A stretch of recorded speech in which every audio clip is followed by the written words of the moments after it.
He feared this man might have come to him with yet another one. "Mr. Levi." He cleared his throat. "You won't remember this, Mr. Arnold," he said. "I barely remember it myself." "Remember what?" "It was 1962. I was 7, he said, which is why I say I barely remember it myself. As you may or may not know, every year there is a fair in Barking Park." "I've been a few times, yes," Lee said. The last time he'd gone, he'd taken Mumtaz and her stepdaughter, Shazia. They'd all eaten too much candy floss. "My mother took me," Levi said. "And my sister, Miriam. She was only a baby, 1 year old. I went on little rides for small children. A carousel, a small railway, as I recall. Then I pestered to see the freak show. One doesn't find such things these days. They are distasteful. Even then my mother didn't approve. But to a child, the prospect of seeing the world's ugliest woman is just too tempting. So she paid for me to go. And I saw the ugly woman.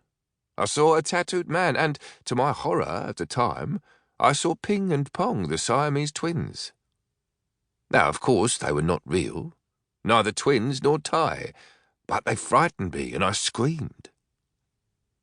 At almost the same moment, my mother, who was outside the tent, screamed too, but for a different reason.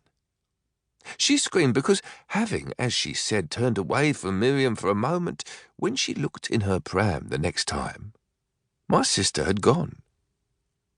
And in spite of an extensive police search at the time and in the months that followed, that was the last time anyone in my family saw Miriam. I have cuttings from local papers my parents collected at the time, and I've written down what I recall about the incident myself. He pushed a brown folder across Lee's desk. "Keep them.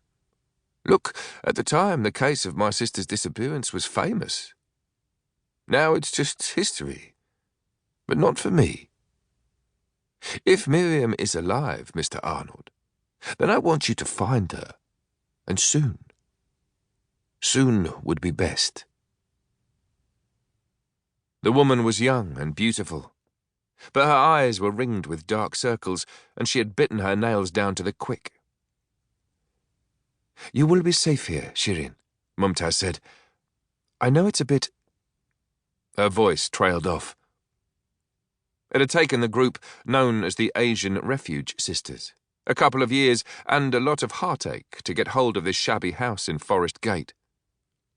Keeping its location a secret from men who wished to harm the women who lived inside was even harder. But Mumtaz Hakim, private investigator, knew the group well, and she trusted them. She'd directed several abused women to their door, but none of them had been from families like that of Shirin Shah. She looked around the communal living room at the small, covered daughters of Bangladeshi bus drivers and battered Pakistani wives who spoke no English. Shirin stood out like a sore thumb. Tall, slim, and wearing very fashionable Western clothes, Shirin came from Holland Park, where she had lived with her Harley Street consultant husband in an apartment that was worth millions.